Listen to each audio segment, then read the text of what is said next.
Greetings, everyone. Today I'm going to be pouring some nourishment at the root. It's very easy to judge a situation that you do not understand. It's very easy to blame people for things that is outside of their control. And so, in that scope, I'm going to be talking about Jamaica civil servants, namely police officers, teachers, and nurses. And in another video, I can address other, aspects of civil servants. In this one, we are not going to talk about how terrible the hospital system is and blame the nurses for their rude behavior.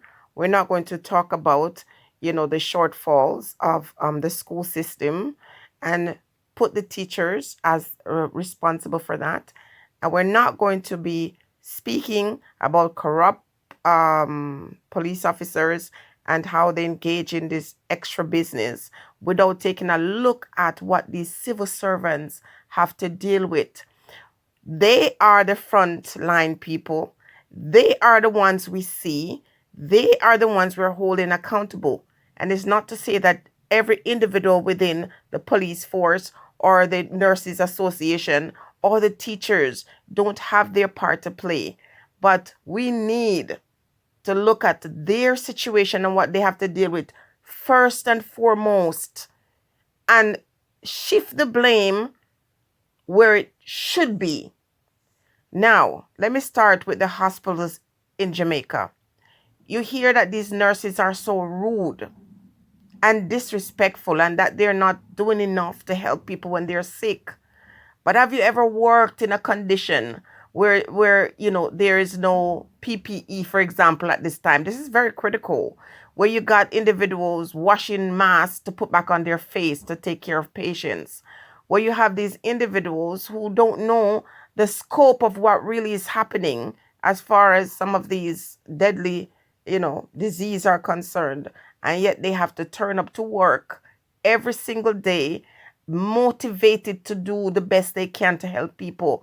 Then the nurses or the doctors really get to the hospital and you got people lined up. You have people on the floors. There's no beds. And people are demanding. And when you are feeling sick and you need help and you start screaming for help and no one is paying attention to you because they're overwhelmed, they don't have the facility or the resources to attend to these sick people. They're human beings. And some of them already have issues in their own personal life. Some of these nurses, even if they're making what is considered to be good money, it's a joke. It's not comparable to other places in the world. Kinds of money that nurses make. You still got nurses that have a tab at the store in their community. You got nurses who have to borrow money to go to work. You have all these things, financial and emotional things that they too are going through. And when you're working in this facility where you don't really have great support, that's not to say that the Nurses Association is not there to support them and encourage them, but they're working under some terrible conditions with some unfair disadvantages that we don't get to see. So when you don't see the climate in which they're working with and the conditions under which they have to work, it's easy to see their bad behavior. Listen, in every basket, every fruit basket, one is going to spoil. And if you don't remove that bad one, it's going to spoil the others. But I refuse to believe that people who enter this field with the best of intention could all be corrupt and evil, and that they're the ones we should be blaming for the suffering of the people.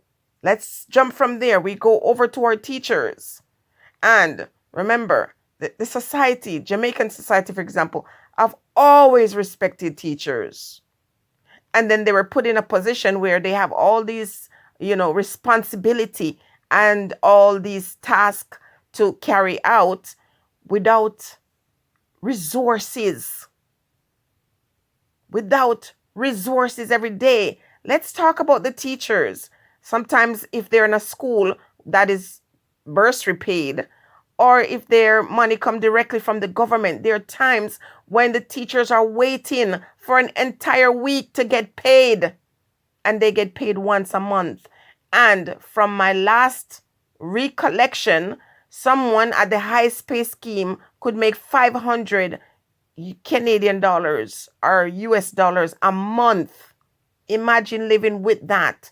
Now, I'm not saying that's what it is now, because it might have gone up a little bit. But you have teachers who, at the end of the month, when they're waiting, biting their nail to collect their paycheck, the bursar paid school that they're at, the money is not ready for days. How is that right? So how do you expect that teacher to go to work and deal with children that sometimes even parents don't want to deal with? Kids that are out of order, kids that are not listening, that are not motivated to learning, and the resources are not there for these teachers, for their mental health, or for them to carry out their duty. So when you're put in a position where, you don't even have money to go to work, you can't even buy yourself a lunch, you can't even change your outfit if you gain weight, because you don't have that extra money to buy clothing. And teachers are expected to come to work, as is any place in the world. Teachers have this great responsibility to come out and present themselves in a way that is respectable. They are the front line. They're the sort of conscience of a society. Great expectation is put on these ones, because they're supposed to lead by example, positive example, to be role models to the kids or the students that they teach. Meanwhile, and I think the Teachers Association have really good backing in their teachers union, but at the same time, they're limited. And whenever they cry out and say, we need this or that, usually they have to compromise and most times walk away with little more than what they ask for. There are parents at home now who are coping with the children, and it's a battle. Now, I'm wondering, when this thing is over and the kids go back to school, if the parents are going to stay in that state of mind, because now that they have to stay home and go to school online, and parents get to see how difficult it is for these teachers, I think they might gain back some of the respect that they're due. We're not talking about individuals within a whole collective that are not doing right. We're talking about the majority that are doing right, that are, the ones. Teachers are the greatest profession, in my opinion, because you need a teacher to teach every discipline. And they go through a lot, and they cope with a lot. And in comparison to other places in the world, they have so little. So little. They're paid so terribly. And even the little that they make, that they have agreed to accept, they can't get their money on time when they need it. I'm talking from experience. Not in this country, but in Jamaica. The teachers are suffering, many of them. If they're single, I can just imagine what that's like. Perhaps if, they have partners in their life to help them to cope with the high expenses in Jamaica. Same thing is true for police officers. So some police officers end up, in corrupt situations, because it's hard to risk your life every day to go out there and deal with these demons that are released in Jamaican society, to cope with that, to deal with that, and still maintain dignity and still be respectful. It's very easy to take kickbacks when, you have a system that is governing you, that doesn't care about your well-being. Every civil servant should be able to send their kids to school, to have homes. You find police officers taking bus at night after they're done with their duty. How unsafe is that? You got, all these people in our society that we should value, and we put such little value on them. Who is to be blamed? The police officer, the teacher, the cop? or the ones who's over them, who they work for, these civil servants, servants of the government.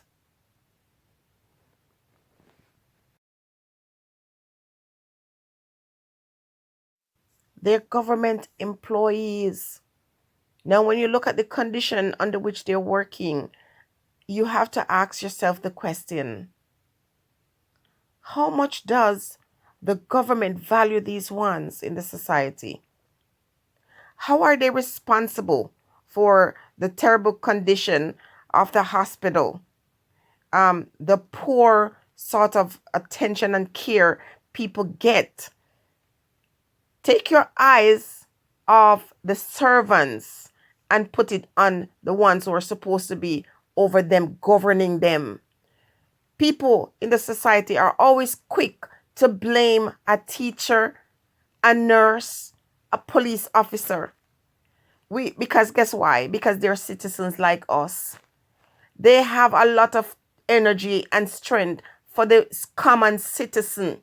Because someone is educated doesn't mean that they are in a position to make the changes where they work. You can be a teacher or a nurse or a police officer and you engage with the people in a very respectful way. I get that. This is where you put responsibility upon the individual. But when you talk about environment or working condition, if they're not doing their work, who is to be blamed? Who is held accountable for these ones?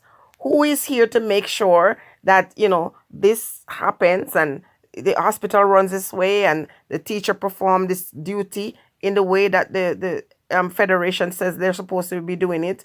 And who is there monitoring the progress or the situations within each of these different areas of work or discipline? It is not an individual who, is just a teacher or a police officer, whatever. It's that body that's governing over them. And for too long, Jamaican government have gotten away with doing so little. You get so much from the people in terms of loyalty, their support, their patience. Jamaican people are very patient. The electorate are very patient because they take these, less than appropriate actions or inactions from government year after year for decades, and they don't hold them accountable. And my question is why? Why? When I talked about 3 different areas of concern in this video, and they're not holding these government people responsible. And every government, when they're in power, don't see, they're blind to the condition of the people who work for them and under them. And when they are in the opposition seat, they're very vocal about what needs to be done, what needs to be changed. And everyone comes in year after year, term after term, for decades and make no changes. Do you see the condition of the hospitals in Jamaica? Do you know that if you live in Jamaica and you're poor and you're sick, well, they have an expression, dog nyam your supper. Do you see what goes on in the school system? How many of the children go below the radar? They just go into school for all their years of studies and leave without being able to read. Who's to be blamed for this? Not just the teachers, because the truth is, if you and I were going to work and we were not rewarded for our work, the chance is we'll do very little, or at least most people will just do enough to keep that job. Because when the morals of the people have fallen and there's no one to say, get up and encourage them and push them and put things in place to motivate them and to reward them for their good work, then you're going to find a society where people just do it just for the money. They just do it, not even for the likes. They just do it just to get by.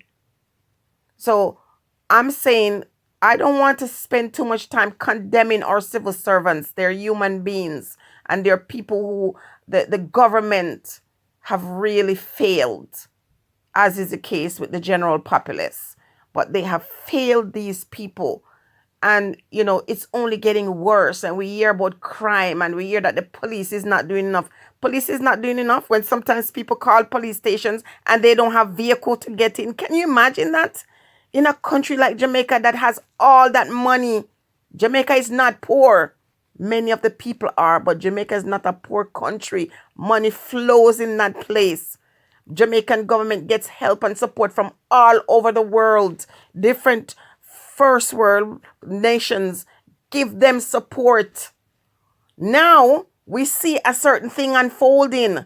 Now we're seeing that this disease is in the world and people need to get money to, people have gotten millions, if not billions, to make sure that a particular thing happens. But the school is not getting the support they need. Teachers are not getting the support they need. Can you imagine if someone had so much interest in our nation and those billions of dollars they're using to do this thing was used to put into the school, into the hospital, in the police, so that they can do their work, so they can be effective leaders in our country? Can you just imagine that? Listen, can you just imagine if the schools had the kind of support that they needed? You wouldn't have to worry about this, school to prison pipeline. And that is what is happening in our countries, in our black spaces around the world, where kids are leaving from school and all they have to look forward to, if they're not very strong and they don't live in a household where their parents are motivated to continue to encourage them, even when things are so difficult. We see how the kids turn out. We don't know that when the kids are at school, many of them are going through all kinds of emotional trauma. And then the teachers are going through emotional trauma as well. And when you put these two together, imagine what we produce in the culture. Why are people so angry? Why are people, so vicious? There's a lot more to them just being wicked. Oh, you're wicked, you're this, that, you must die. We're going to do this and that. I saw a video recently and I understood the message. And the guy was talking about the violence in Jamaica. But he was promoting violence too, because he's saying this who's going to die and who's going to, whatever. The picture is bigger. And we have mouth and talk for the people who are suffering, the ones who are on the front line. These politicians are busy being driven around, chauffeured around, or if they drive their own vehicle, driving in fancy vehicle. And the ones who are supposed to be the ones who, get the system working and, removing the clogs in the system and having this thing turn. They're treated so badly, and yet so much is expected of them. But the same people, the same individuals who are abused, they go and abuse their neighbor. They abuse each other in the area of work that they have. They're busy watching and telling on their other co-worker what is not being done, knowing that they have so little support. So little is given to them. So little respect given to these ones. It is terrible. So when you look at this, you go to the root of the tree and you see where it's rotting, and you are going to pour nourishment at the root. Nourishment in the case where you call out the problem and you hold these ones accountable, the ones who are at the top. And don't wait until you're just in opposition for you to come out and see all the problems, because when you were in power, you didn't see it. You didn't see it. You have all these nice chat when you are on the opposing side. And when you become a leader, you're not doing what you need to do. It's a disgrace. It's shameful. And on the international scale, people are watching you, what you do with your civil servants. That says who you are as a leader. To all our cops and our teachers and our nurses, I just want to shout you out in this video and say, bless up yourself. We are thankful for your service, and we know that you deserve more. You deserve more. You deserve more respect. You need to be rewarded for the work you do, because we know once that is in place, you will give more. Bless up our civil servants of Jamaica, and stay blessed, everyone. We have to be honest and call the thing out. We need to call out these politicians. We need to call out these persons who are in the position to do better. There's no reason for hospitals to be in that state. People don't need to be suffering that way. We need better for our people. They need more. Stay blessed. Have a great day.